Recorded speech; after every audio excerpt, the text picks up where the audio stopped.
What is up, gang of lang? Carolina Jackpot coming at you. It is July the 3rd, 2021. We're 15 seconds in, and I'm still here solo dolo by my fat, dumpy self, looking for somebody to join with me and just gather in to the fun. We're talking Florida Gators. We're talking college football, and we're talking 2021 predictions on your schedule and what's going on. What's up, Dennis Wilson? I like this. I like this, really. Doing these videos live, I can see who's really, really interacting with me and what we got going on. Um, I'm going to level with you guys. Some of these old videos I've been uploading, the North Carolina picks and predictions video, the whoever else picks and prediction video, it seems like it does great. Boom! You smell my nasty breath, and then it hits a plateau, and just like after 475 views, nobody watches it. To me, this is bullshit. To me, this is fucked up, and to me, this is absolutely asinine to a man who has posted videos that have gotten 200,000 views. It is. It truly is. And make no mistake about it, not every goddamn video I've thrown out there has got 200,000 views, but some of them have, and they all have the potential to have that many views because some of the garbage I've seen here on YouTube that has gotten a shit ton of views and shouldn't have gotten it. It's absolutely deplorable. YouTube should take that, ball it up into a big ball with doo-doo on the end of it and flush it down the toilet. But they don't do it for whatever reason. I don't know. They seem to push out the weirdest shit. I mean, they seem to push out the weirdest of things. And they don't push out the good content, the stuff that people really want to watch, the people that should be watching. So if you don't mind, if you're in here and you're watching this old fang-a-lang-a-language, hit the thumbs up on it. If you don't, I don't really care. But just let it be known that one of these days when I become famous, somebody's going to come looking for you. Anyway, Florida 2020 season. You went 8-4. I mean, it was really a good season for you based on what you had coming back, what you put into the season, and this and that. At the end of the day, though, you kind of were disappointing, and I'm going to sit down because I'm kind of fat and I still got a bad back, and we like to sit down when we don't have good backs. And we say, well, my legs ain't good, y'all. I'm going to sit down so I can talk to y'all because, like, sitting on your legs has a lot to do with your mouth and motor skills. You were 8-4 last year. Lost your last two games. Obviously, Marco Wilson with the shoe throwing incident cost you the game against LSU, but did it really? I don't know. You should not have been in a close game with them to begin with. You were clearly the better team. Then you went to the Cotton Bowl against Oklahoma. Absolutely got your doors blown off, 55-20, when you sacked Kyle Trask in the second half of a terrible, terrible, terrible loss. Sandwiched in between that, you played Alabama in the SEC championship game, and you actually played pretty good. 52-36 or 52-46 loss.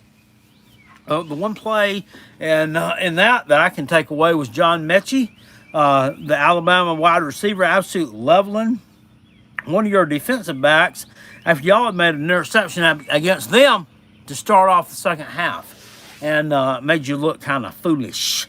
So there was that. So, a season that was laced with high expectations, and you actually kind of lived up to those expectations, but you didn't deliver. Recruiting class wise, in 2018, which was Dan Mullen's first year in Gainesville, kind of sandwiched in between Jim the Shark Humper McElwain's last season. You were number 14, but you only signed like 21 guys. So we can forgive that, right? 2019, you were number 9. 2020, you were number 9. Both these are solid. And 2021, you were kind of dipped down a little bit, number 12. Not bad, but you did take a little bit of a dip. You have talent there on that roster, on that campus. And spare me the transfer portal talk. Spare me the this guy's transfer here and there talk.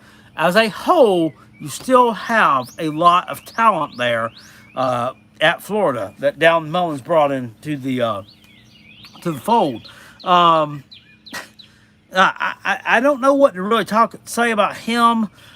He's in his 4th year in Gainesville, 29-9 overall at Florida, 98-55 as a head coach. Of course, he was at Mississippi State from 2009, 2017. Kind of a weird guy, kind of a weird coach. You're the dealio with your wife and kissing the players coming off the bus. I mean, everybody makes fun of it, but it's just a little bit weird, man. It's just a little bit weird. I bet you if one of them players was sticking their 10-inch long Congo monster somewhere the sun didn't shine, that things would be a little bit different. But we ain't gonna go there. It's a kiss. It's weird. And it takes away from your team. It takes away from your football team and the attention that they should be receiving.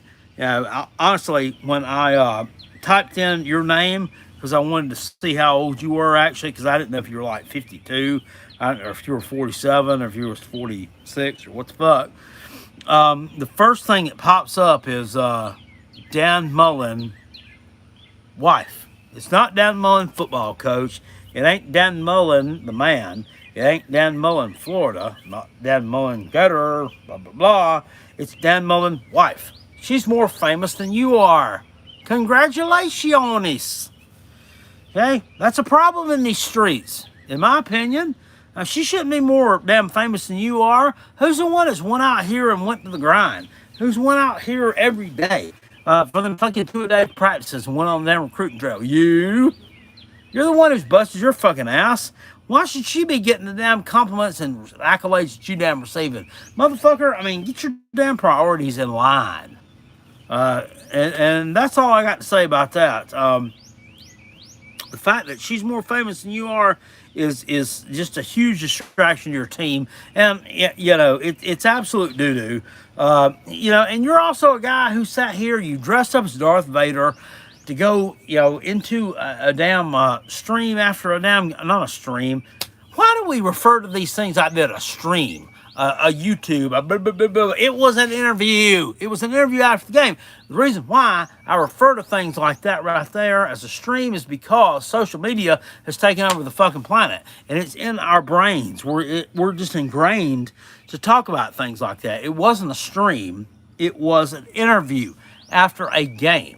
And you dressed up as Darth Vader.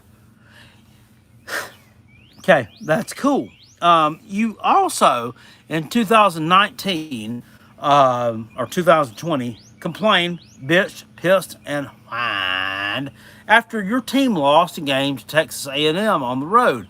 You said that they had too many fans there. There were too many fans in these stands. There were too many Aggies in this complex. It's a big complex. Also, they had 25,000 Aggies there. It's 1/4 capacity. Okay, capacity is 100,000. That's 1/4 capacity, which is exactly what they should have had there. When you played Tennessee toward the end of the year, brother, they had to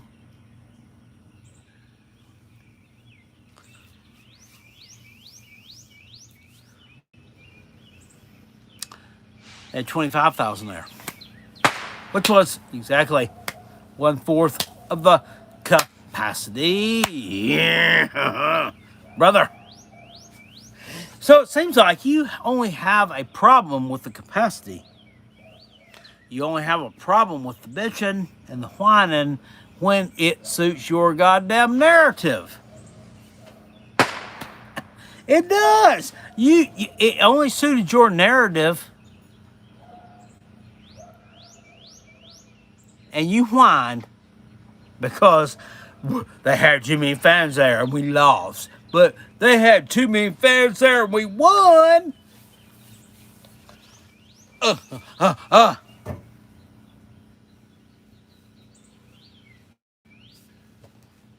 I'm turning a blind eye to that.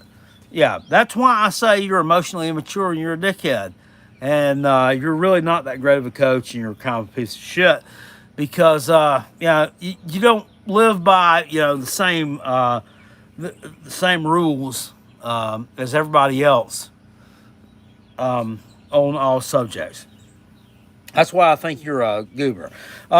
Defensively, you got 5 starters returning. Ventrell Miller, Muhammad Diabate returning. You lost your place kicker, Evan McPherson, but you do return Zach Carter at defensive end. He's like an all SEC pick, along with Brenton Cox. He's like a second team all SEC pick on the old defensive line. So you'll be okay there. Offensively, you're going to be a little bit challenged with the loss of Trask. Emory Jones taking over as a quarterback is going to be a little bit weird of a deal for you, as you're going to be going to a run first type quarterback. Is he good? I don't know. Last year, this dude, he ran for. Look for it, Carolina Jackpot. You got this written down in your stats. Like 200 yards. It was nothing, earth-shattering or really great. I don't know. And how are you going to do this way? I am looking forward to seeing how DeMarcus Bowman, the kid who was supposed to be a breakout star for Clemson, a former 5-star from Lakeland High down there in Florida, turns out at Clemson. Dump. We know how he turned out at Dump. He turned into a transfer. I want to see how it turns out at Florida after, he goes over there. I don't know. The notion that he's going to go to Florida and be anything other than a star and anything other than what he did at Clemson is a little bit silly, but at the same time, on the flip side, you got to look at him and what kind of a guy is this? He's going to run away from Clemson. Where they're stacking up multiple national championships with Dabo and this and that and everything else. And, we got Jesus on our side and the good Lord on our side. And, this is the best place in the world. And blah, blah, blah, and blah, blah, blah, blah, blah, blah, blah, blah. And he runs away from it. What's that to say about me? Is that because, he saw something that the rest of us aren't seeing? Or is that because, maybe he's not in a good place in his life? I don't know. What bothers me the most about the Carolina Jackpot channel? We got the we got the Georgia man here. We got the Clemson man here. We got the Gamecock man here.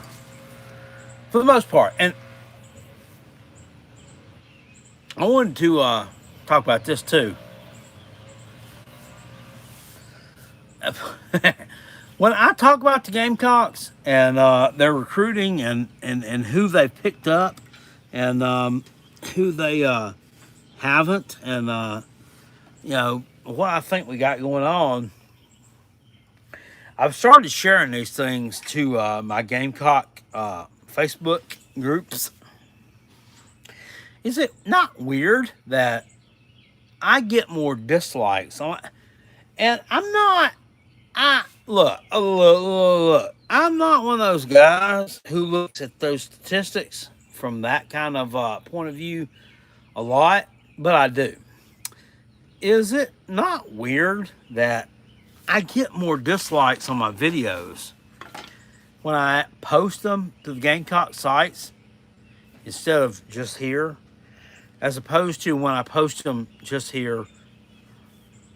That's kind of weird, you know. Why y'all not like me? That's what I want to ask some of the members of Gamecock Nation, and there won't be a goddamn one of them to come on here to tell you why they don't like me. There won't be a damn one of them to come on this platform that's mine and tell you why they don't like me. I can tell you why it is. It's because I'm an old school Gamecock fan.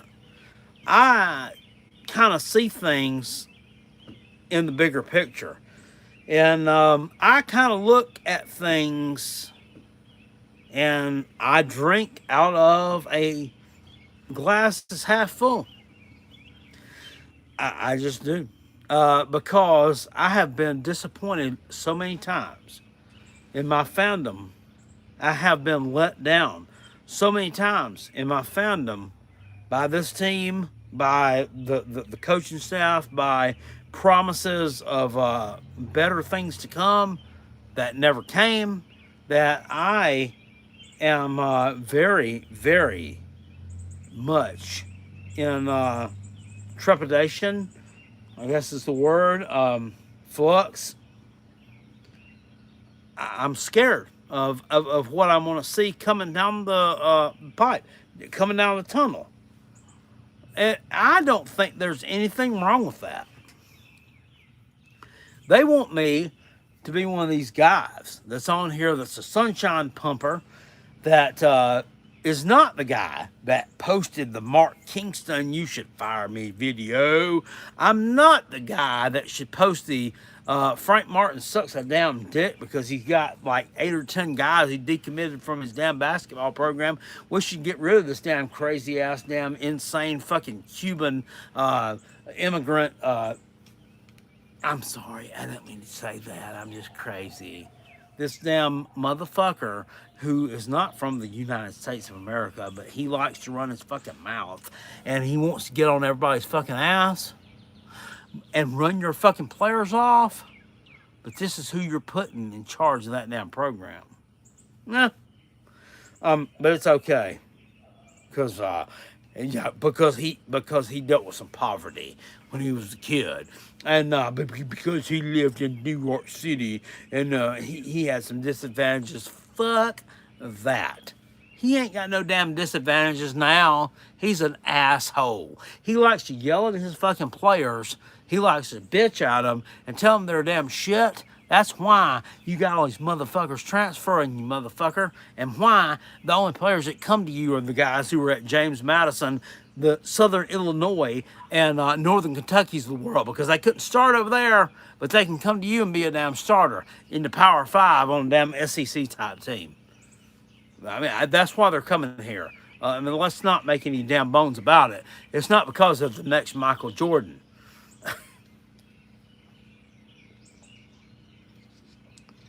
What's up, Clemson Dylan? I heard ya. I darn. Anyway, I got off on a tangent there. Sebastian says, can you do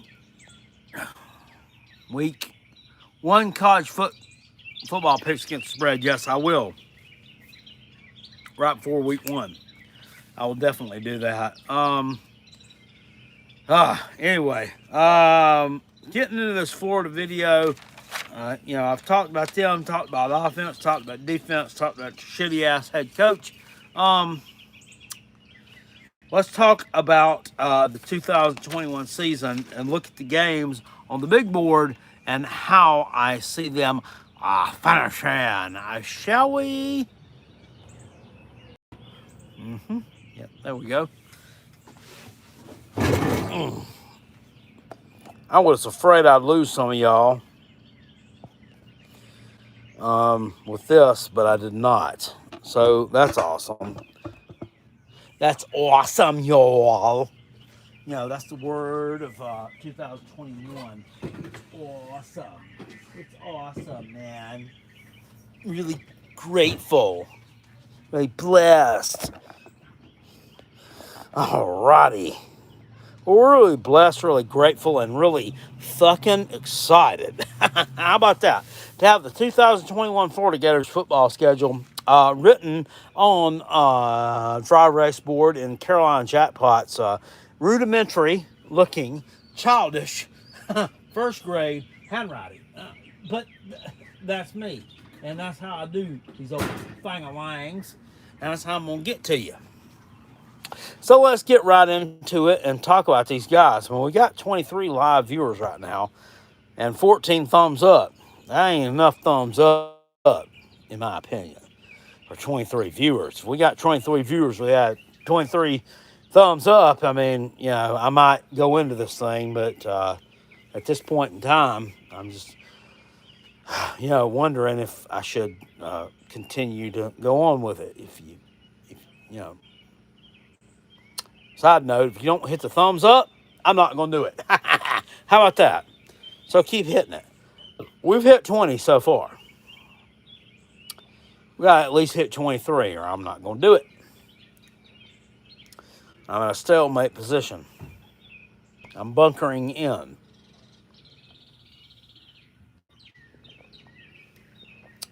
Three more thumbs up is all we need, guys. We've got enough viewers here to get us up over that level. We got 24 viewers. We should have a couple more. Somebody with some weird looking vernacular gives me a thumbs up in the comment section. That's not like a thumbs up here. Give me a thumbs up. Somebody give me a thumbs up. Give me 21. Give me 22. And give me 20. And then we're going to talk about Florida Gators.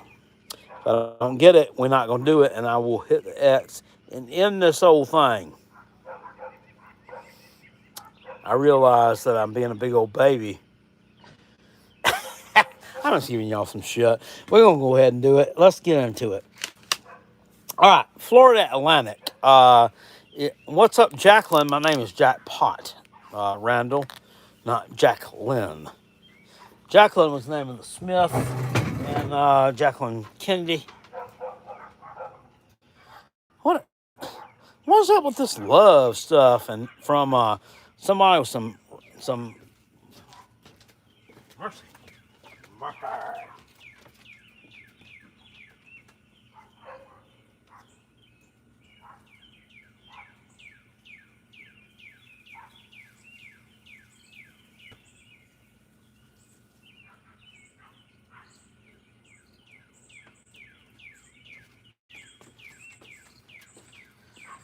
Oh my goodness.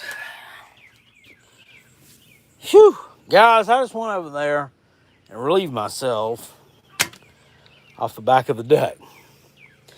Now, if my name had been Nature Boy Ric Flair, and I had done that, people would have been calling their neighbors to come from 5 miles over to look at what I just done. Because his thing that he relieved himself from, the pipe, was something that mention should be made of. Mine, mention should be made of it, but mention should be made of it as far as the Guinness Book of World Records, smallest things that could actually perform a function. Oh my God. Yeah. Translation. If Ric Flair had peed off my back deck, whipped out that baby in a bottle or whatever they called that thing, everybody would have been going, woo, and looking for pictures. When they looked at mine, they said, that's not a baby in a bottle. That's a bottle and a baby. they would have been laughing at me kind of like they was just now. Anyway, we're looking at the Florida Gators and the 2021 season.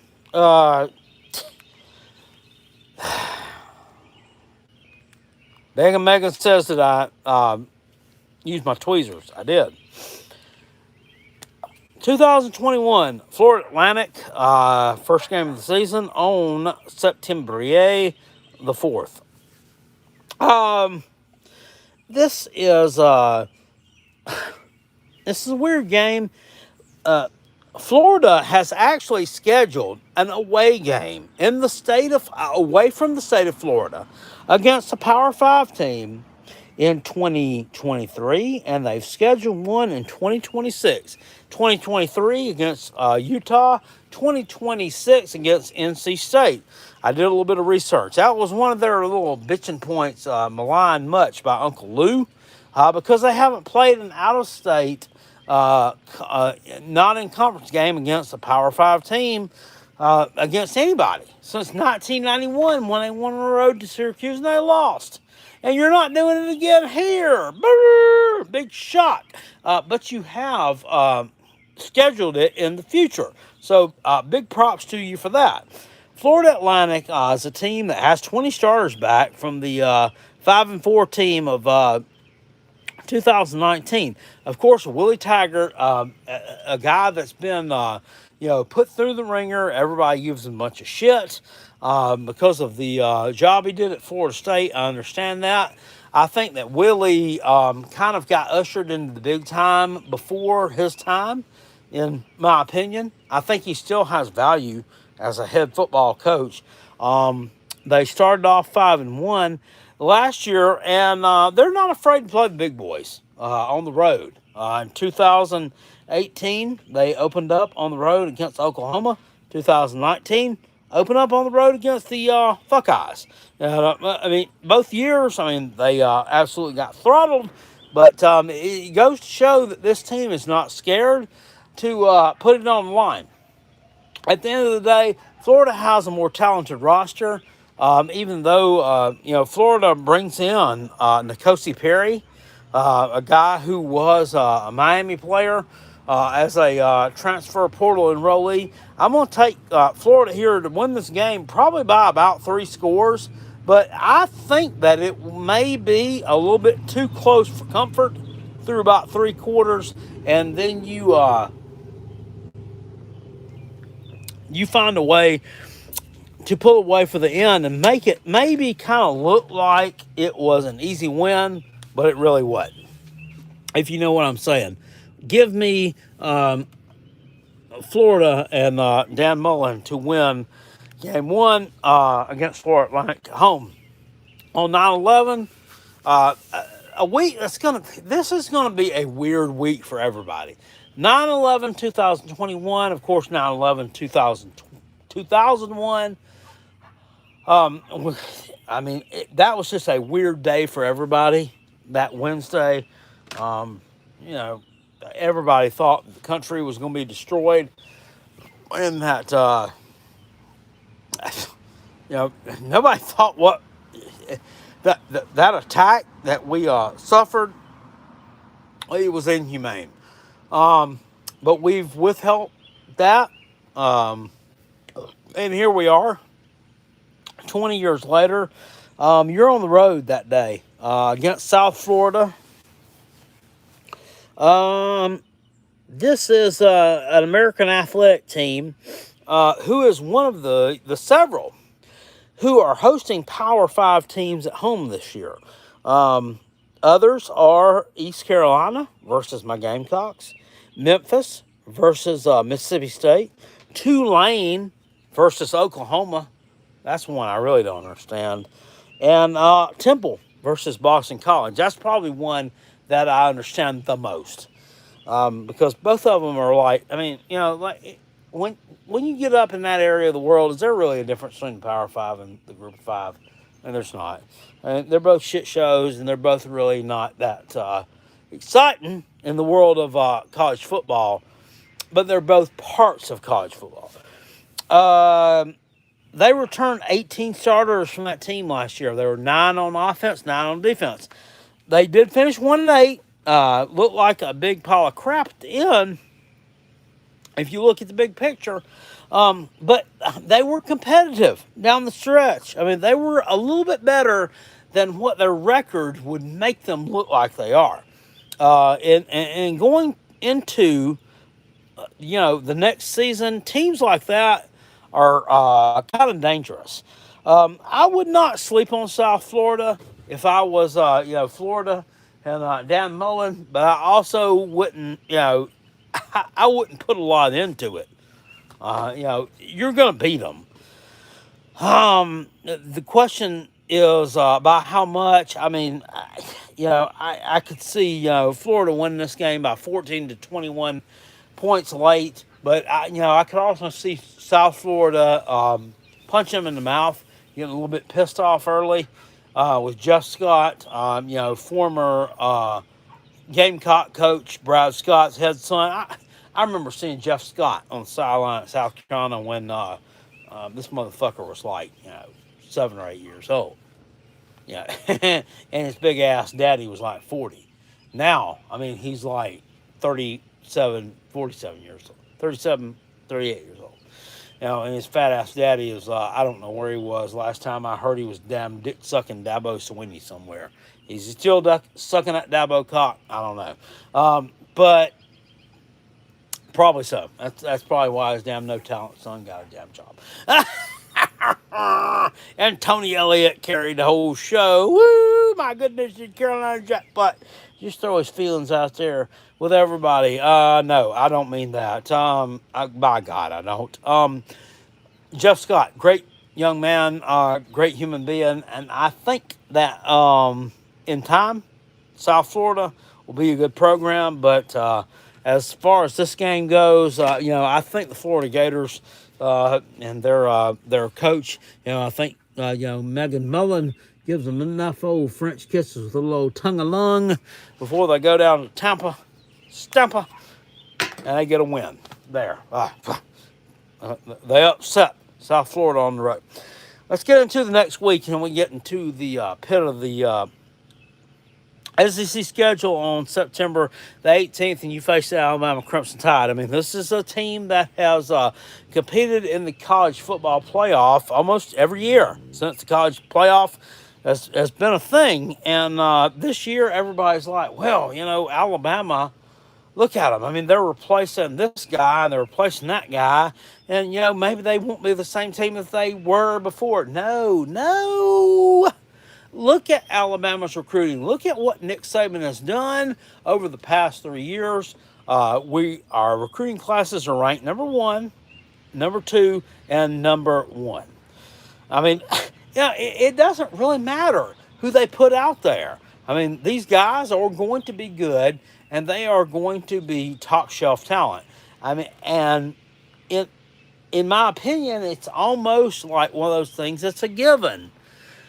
And I hate to say it, and it's almost like Clemson. The reason I hate to say that is I hate to give Clemson that much credit, but it's almost like, no matter who they sign, you really don't have to look at the names as much as you look at the coach and see, well, he's the one that signed them. He's the one that signed them as a 5-star, and they're going to be really good. And this team is going to, do the same things they've been doing year in and year out.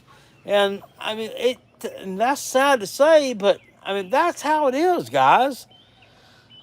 Alabama, Clemson, Ohio State, and Oklahoma, are teams that you love to hate. You love to hate them, but the fact of the matter is they're not going anywhere, and things aren't changing until they lose that head coach that they got right now, and recruiting drops a little bit. That's the only way they're getting any worse than what they are right now. If they're not getting any worse than that, they're only either going to get better or they're going to stay at the same level that they are. And I've kind of resigned myself to that fact. That's why I've gotten so goddamn excited over Shane Beamer hiring or not hiring, bringing in some of these 4 stars from Florida, getting this kid here to look at South Carolina, getting this kid here to look at South Carolina or another team, because I feel like, I mean, if he can at least, get him to look at South Carolina, maybe he's at least getting him to look at another team. And maybe if he's not going to sign with South Carolina, he might look at another team long enough for him to goddamn fall in love with them and not go to fucking Clemson. That is what I like about Shane Beamer. Not so much his ability to recruit South Carolina, it's his ability to recruit against fucking Clemson. Huh? And you want to sit here and say, well, who's Carolina Jackpot really putting for when we play Clemson on September the 4th? You tell me. You tell me. Who's my big ass really pulling for? Anyway, you play Alabama that day, and we're not talking about the future. We're not talking about this, that, and the other. Blah, blah, blah, blah. I'm going to give you guys a loss. I think you lose that game. 8 returning starters on defense. Going to be a little bit too much for you to overcome. You go against Tennessee the next week at home. Tennessee is a team that you are 15-1 against them straight up since 2004. I mean, I really don't know what to expect from them. I don't know if they're going to be good next year. I don't know if they're not. But from all indications, and if you talk to the ball fans and them looking at YouTube and that, they're going to be great. But I don't see it. They've lost. I mean, how can you really look at who they're bringing in versus who they're bringing out? How do you really quantify it? Because they're bringing in as many as they have leaving. And that's just a huge problem in these streets for me. I don't know how to rank this shit up. So, that being said, I mean, I'm going to go on ahead and give you a win here against Tennessee. And your record against them has been really good. At least the past 20 years. I mean, what can I say? I mean, I think Florida is going to have an easy time scoring against your defense. I think you may score some points against them, but it's definitely not going to be enough. And I'm going to go on ahead and give the Gators the win there. You're on the road at Kentucky in week number 5. And you see my little artwork there. It's really childish and rudimentary, but I'm kind of proud of my little Wildcat paw. You're on the road at Kentucky on the 2nd of October. Florida's won all but one of the regular season meetings since 1986. I mean, that's huge. I mean, you are in the psyche of these guys. I mean, it's very apparent because, I mean, not every one of the Florida teams since 1986 has been great. Not every one of the teams that Kentucky's fielded since 1986 have been garbage either. So, where do we stand there? I don't know. I mean, you could lose to these guys. Kentucky, here's my thing. They are a team that is on the verge of breaking out fucking huge. And this is just me talking to y'all. This is just Carolina Jackpot, Kale talking to y'all, period. They are on a team that's on the verge of fucking breaking out huge.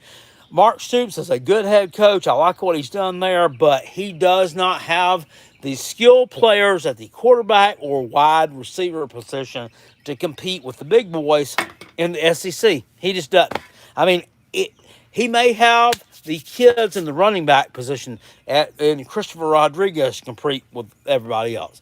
He does not have the kids in the running back room or the quarterback room to compete with the rest of the SEC. So I am going to give Florida a win in this game, but I am definitely going to put this one on edge.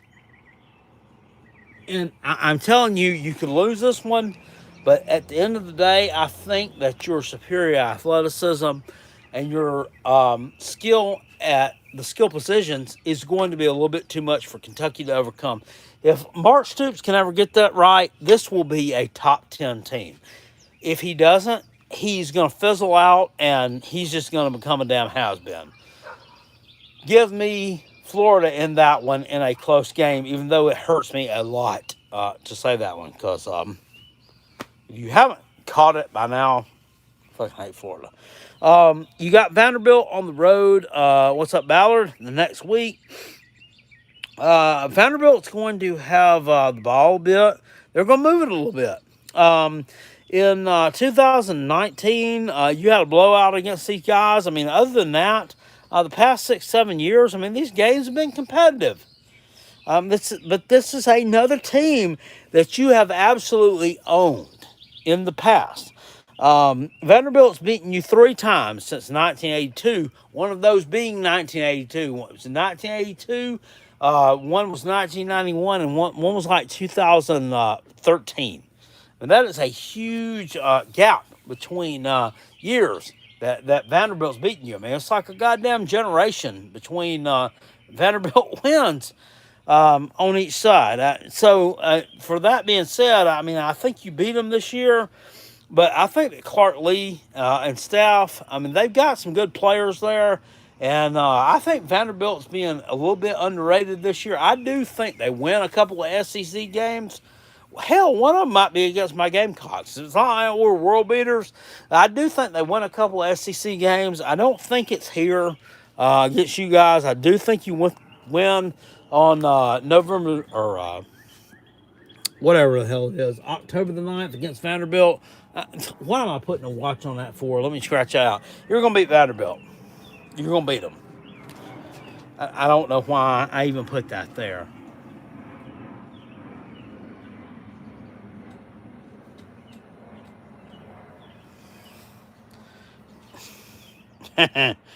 Right down there, beat easy.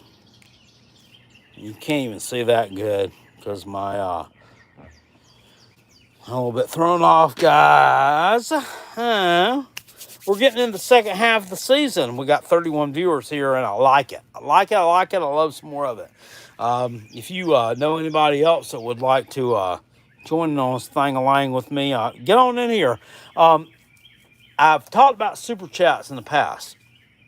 And my thing about super chats is I like them because I'm able to highlight you all. But I don't like them because they steal half of your money. And half of your money is half of my money or Rob's money on this channel. I mean, I just think it's ridiculous that if you want to send me a highlighted comment in yellow instead of green, that they want to charge you half. You know, like if you send me $25, you know, they want to charge you fucking $12.50. I mean, that's just absolute some penny mongering horse shit. And you know, I think more college football YouTubers, and I think more YouTubers in general, need to get on the Carolina jackpot train. I don't know what we're gonna call this movement. Let's think of something to call it. Y'all give me a funny, catchy name to call this thing later on the stream. But we should get on the CJ train to only use PayPal for our super chat donations. And I mean, those donations only come in through PayPal when we're doing a super chat or after we do a super chat or whenever. I mean, we just love on one another for the live stream, not during the fucking live stream, because I think it's bullshit that they want to take half of my $10 super chat from Begging Megan and take it for themselves. I mean, that's no, sir, no, no, no, no, no, no, no, no, no, no, no, no, no. The amount of money that you're getting from me advertising, or putting my product on your channel, and people clicking on that thing a lang, compared to what you're getting in return is a lot. It's a lot more significant than that. So you gonna give me something for what you getting, and there we have that. But if you do want to donate to this channel, and I'm not on here soliciting donations. I'm not. I'm not one of these guys who's on here, asking people to, give me money, give me this, give me that. But I will tell you, Kale8670, Kale867 Cerro at AOL.com is the best way to do it. That PayPal link, I split it up with old Rob. We split that thing together. I mean, if you look at Rob and you want to look at the size of his belly, it's goddamn obvious. He's never split anything in his life with anybody other than fucking pizza. I'm just kidding. He's a big guy. But seriously, I wanted to sit here and talk to y'all for a second before I. Oh, fuck. Oh, fudge. Fudge. Fudge. Fudge. Fudge. Get into the rest of the. What are we doing here? Randall's laughing at me. You can sit here and laugh at me. Yeah, guys, I mean, we're going to the LSU game for Florida. And I want to sit here and tell you, you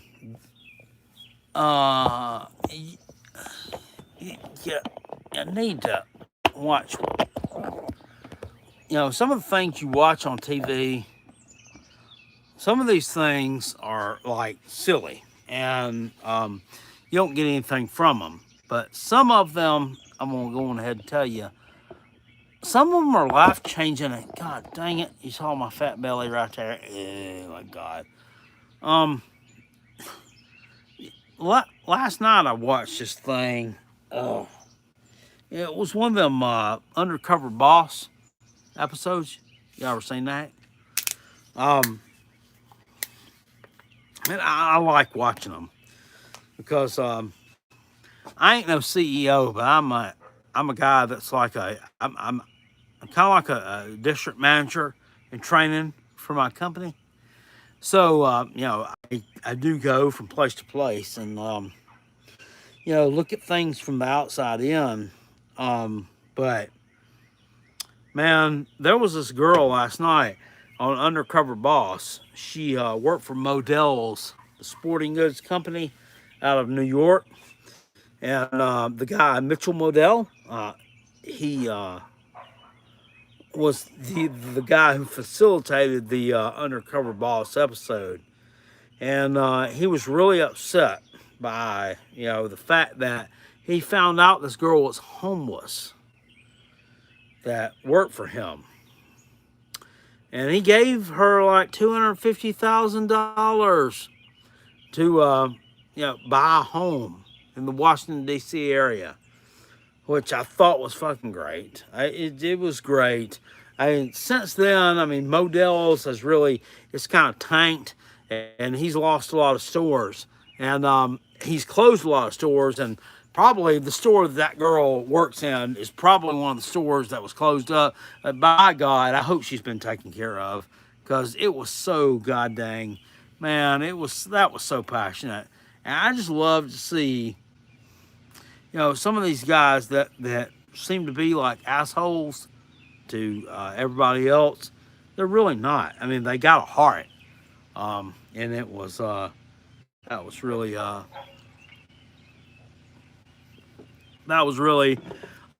special thing to me. So we're looking at the rest of Florida's schedule. Right now, we have got them at 4-2. You go to, wait a minute, 5-2, 5-1. We got 5-1. We are going to LSU next week. Is this a revenge matchup? I don't know. I mean, I think that thing is kind of overblown in college football. LSU's got 9 return starters on that defense. Got some couple veteran quarterbacks and Max Johnson, Miles Brennan. I mean, there are a couple of impressive wins at the end of the year. I don't know. I mean, I don't know about these guys. I don't know what they got going on. You know, at the end of the day, I mean, I just think that they're probably a little bit better of a team than you are. And, you know, yeah, they had, between you guys, I mean, most of your teams and most of your games have been within a 10-point range. I mean, there's been a few outliers, but looking at it, you know, since 1971, which was the last time y'all didn't play a damn game together, I mean, it's been a fairly close game. I think this will be a close game too, but I'm taking LSU to win this one because it is at LSU. So go on ahead, this old thing on the big board, and give me LSU to win it against the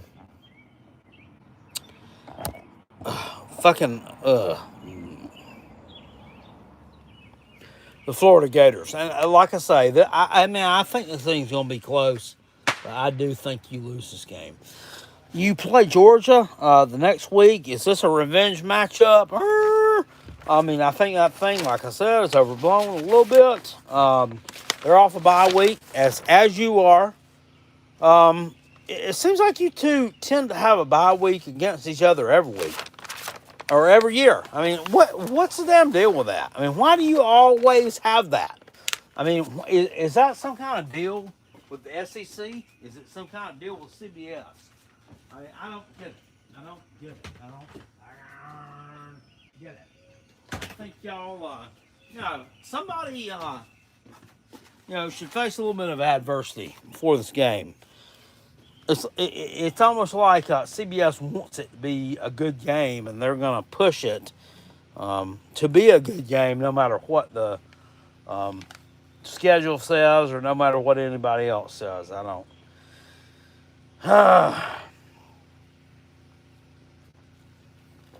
Here's the thing about Georgia. After they play the Taters, I mean, they play a relatively soft schedule. I have a hard time seeing that they're going to really slurp off from that. I mean, I really do. I mean, and I have you having a hard time stopping them, even though your defense, I think it's going to be a little bit better than it was in 2020. I mean, this team, I think offensively, is going to be a little bit better than it was in 2020.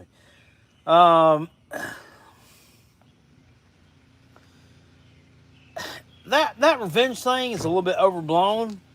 I mean, I think that Georgia is just a little bit better than you are. I mean, I just do. I think that revenge factor thing-a-lang is a little bit overblown, and I think you catch yourself. I'm going to go on ahead and take Georgia to win this game in Jacksonville. I'm not even going to put a check around it because I think they win the game, and I think they win it handily. It's just, I'm sorry. I just do. You're on the road at South Carolina the next week. The Gamecocks are off a bye week. The Gamecocks, I'm going to tell you what. And this is one of these things that I want to look at you, quite frankly, from my point of view. We have been one piece away from whipping your fucking ass the last 3 seasons. Talking about Florida. 2018 we lose to you by about a touchdown. 2019, we lose to you by about a touchdown at home, even though we kicked your ass for 3 quarters. And in the fourth quarter, you decide to pull that little shit against us, and you have a damn defensive back holding all the way down the fucking field, and you score a damn touchdown. Ooh. 2015 or 2020, you played Colin Hill for South Carolina, and Colin Hill did what he could against you. His team, he ran the ball, they threw the ball.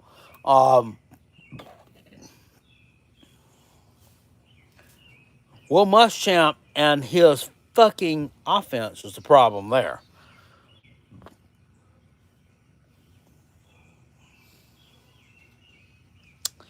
You tell me. You tell me. South Carolina versus Florida, who's going to win this year?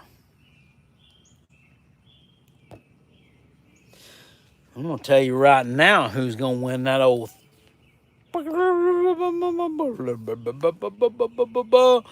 at South Carolina on not November 16th. You take the big O. You take the L. You do. You take the L against South Carolina. It's going to be Shane Beamer's first signature win as head coach of South Carolina. If anybody wants to argue with me about it in the comment section, go ahead and argue about that. But, I do not think that you, at full strength, are that much better than us being depleted. You're just not. You're just not. I mean, what? I mean, you don't have the running backs to compete with the South Carolina defense. You don't have the passing attack to really set the SEC on fire, and you don't have the defensive game to stop the SEC game. You don't, guys. I mean, and, Shane Beamer coming in here on an off week where, things could go this way, things could go that. I think South Carolina is going to lose a game this year that they probably shouldn't lose, but I think they're also going to win a game that they shouldn't win. This is a game that I think we win that we shouldn't win.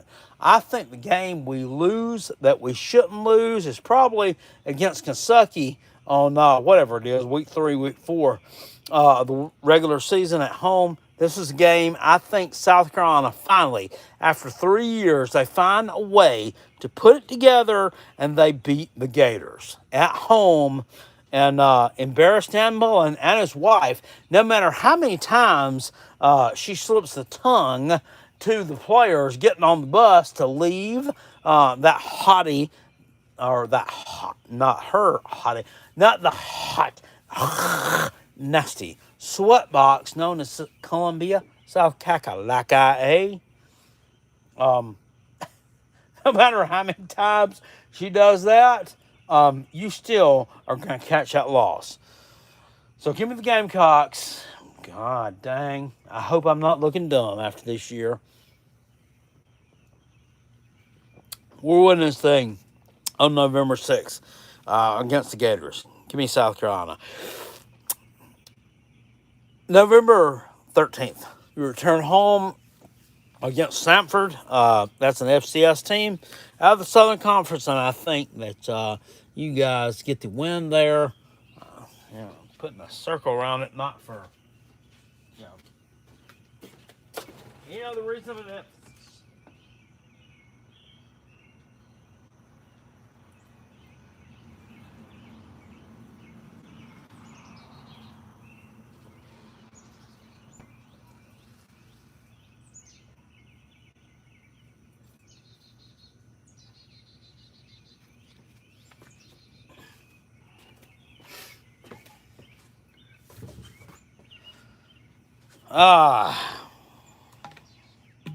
Next week, we're on the road at Mizzou.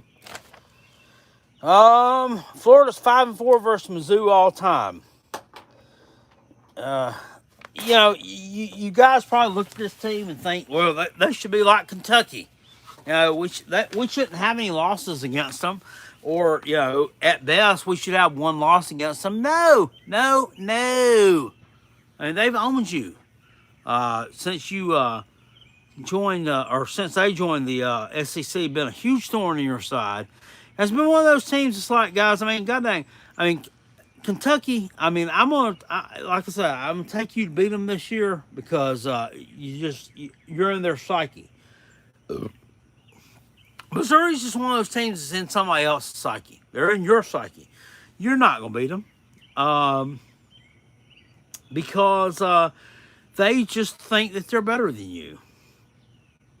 It's just, I don't know what it is about you and about Mizzou, but give me the old Mizzou Tigers here to win this game and send Florida to another regular season SEC loss. Is it embarrassing? Yeah, it kind of is, but I mean, is it not? I don't know. I mean, you just don't know what's going to pop up with these guys. Last game of the season, you play Florida State. Florida State, they've got some transfers, and they're going to impact this game. Mackenzie Milton coming over from Central Florida. The kid from, I don't know, South Carolina. There was a couple of kids from South Carolina, a couple of kids from Notre Dame that have joined up with FSU. At the end of the day, I just think that Florida's more talented than FSU. And I think you beat them. I mean, Florida State kind of plays a tough schedule. You do too. That's why I kind of drew a little arrow down there. I mean, both you guys, you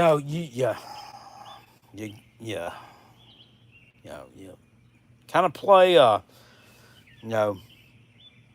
some tough folks. But I think that you end up, at the end of the day, I think you beat them in the rivalry game.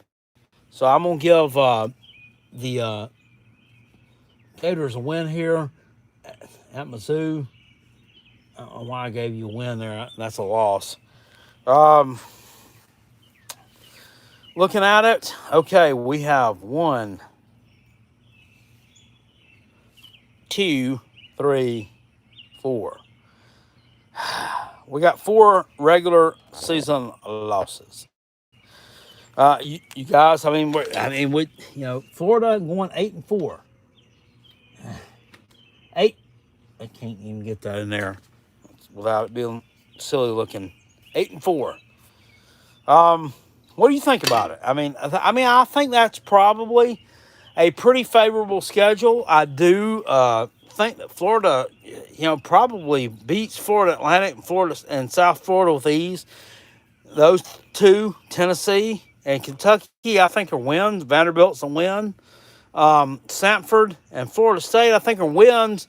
I think the other 4. I think the Gamecock game is probably, if you want to look at it from the outside looking in, it's probably a win. But you can't predict that. You can't predict that.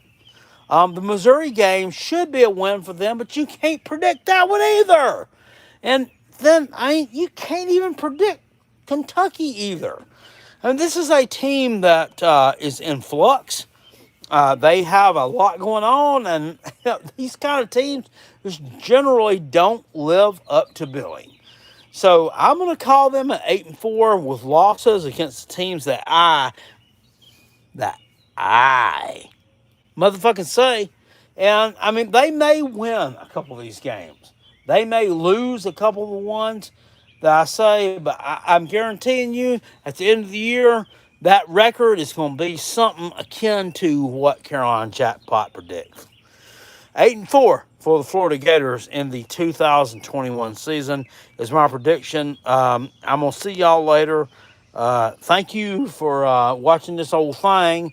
Thanks for your thumbs up if you gave one. If you gave me a thumbs down, fuck you. But thank you too because you are interaction, which means if there's an interaction, there was a reaction. And that's the way we're gonna roll. I'll see y'all later, guys. Appreciate that old thing of line.